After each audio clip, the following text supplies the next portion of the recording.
Bonjour, je suis Monsieur Stésimeba, enseignant de physique-chimie. Dans cette nouvelle capsule de niveau seconde scientifique, nous allons nous intéresser aux notions d'équation bilan et de masse et de grandeur molaire. Il s'agira ici de montrer à l'apprenant de ce niveau d'étude comment exploiter une équation de réaction chimique pour déterminer les quantités de matière, les masses ainsi que les volumes des gaz qui interviennent dans la dite réaction. Ici, pour connecter la seconde à la classe de troisième, nous allons exploiter une réaction de réduction. Pour produire du cuivre métallique, un enseignant réalise la réduction de l'oxyde de cuivre, CuO, par le dihydrogène. À la fin de la réaction, on obtient 1,50 g de cuivre et de vapeur d'eau. On vous demande en 1 d'écrire l'équation de la réaction chimique réalisée, 2 de calculer la masse d'oxyde de cuivre qui a réagi et en 3 quel est le volume de l'hydrogène utilisé pour cette réduction. Donné, on a les masses molaires atomiques d'oxygène, de cuivre et hydrogène. On a également le volume molaire. Bien, dans un premier temps, équation de la réaction chimique. Nul besoin de rappeler ici que toute équation de réaction chimique se doit d'être équilibrée. Donc, on a ici l'oxyde de cuivre avec le dihydrogène qui donne du cuivre métallique plus de la vapeur d'eau. On vérifie si l'équation est ajustée. Nous pouvons observer qu'il y a conservation des atomes. 2.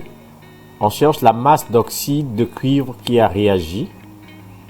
Connaissant la masse de cuivre métallique produit. Masse d'oxyde de cuivre.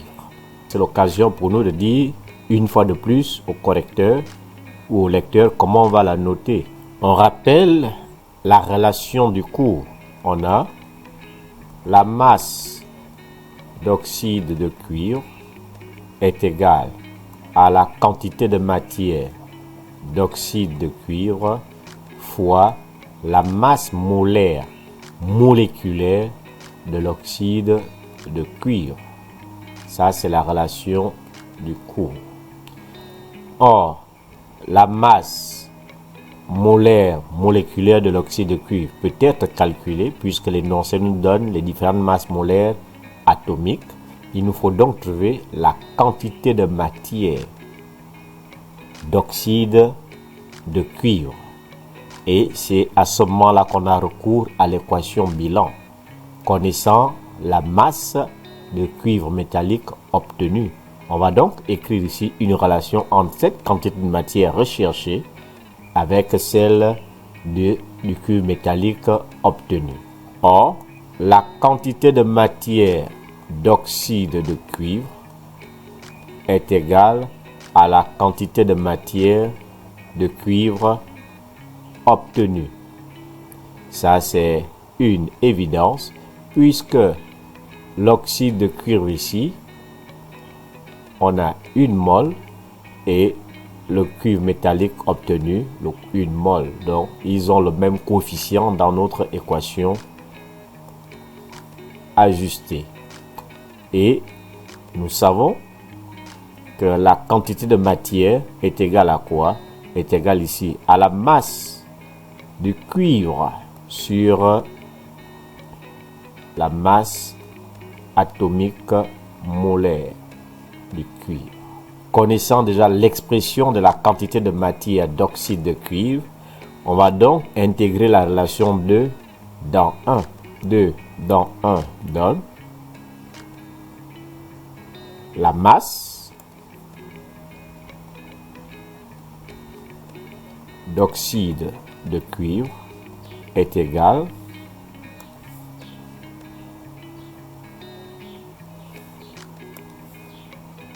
à la masse de cuivre sur la masse atomique molaire du cuivre fois la masse molaire de l'oxyde de cuivre, masse molaire moléculaire. Et c'est ça qu'il faut encadrer. Voilà, donc, sachant que la masse est égale à la quantité de matière fois la masse molaire, ici, on a trouvé d'abord l'expression de la quantité de matière en fonction de celle du cuivre produit. Application numérique, la masse d'oxyde de cuivre est égale à 1,50 g sur 63,5 multiplié par la masse molaire moléculaire. Donc ici, la masse molaire moléculaire étant égale à la somme des masses molaires de toutes les entités qui interviennent dans la molécule. Ça fait donc ici 63,5 plus 16, ce qui donne masse de l'oxyde de cuivre est égal, ok, on a 1,5 multiplié par 63,5 plus 16 divisé par 63,5. Donc, la masse d'oxyde de cuivre qui a réagi est de 1,88 g. Donc, voilà comment il faut procéder pour calculer la masse à partir de l'équation bilan. On détermine les grandeurs molaires et ensuite on calcule la masse de l'espèce d'intérêt. 3. Le volume de dihydrogène utilisé.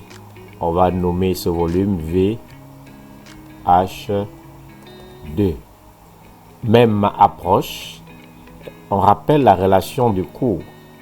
On a VH2, le volume de dihydrogène est égal à la quantité de matière de dihydrogène fois le volume molaire.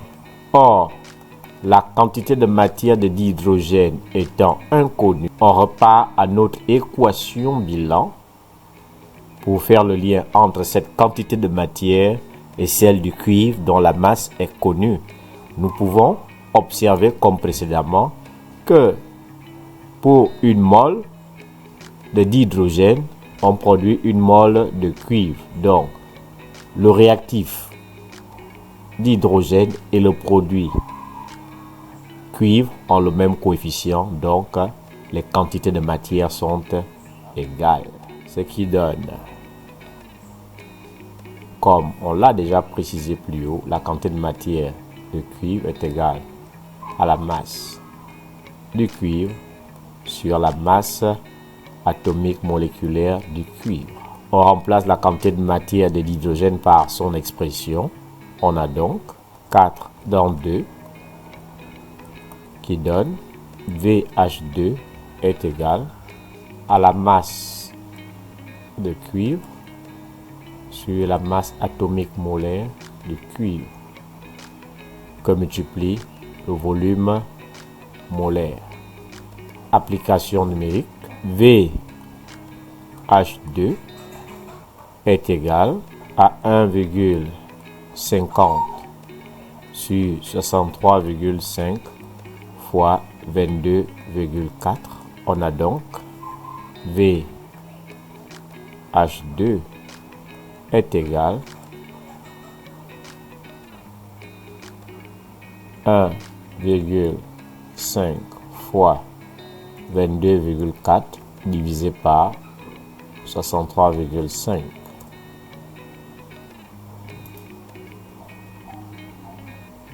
Le volume de dihydrogène exploité est de 0,53 litres.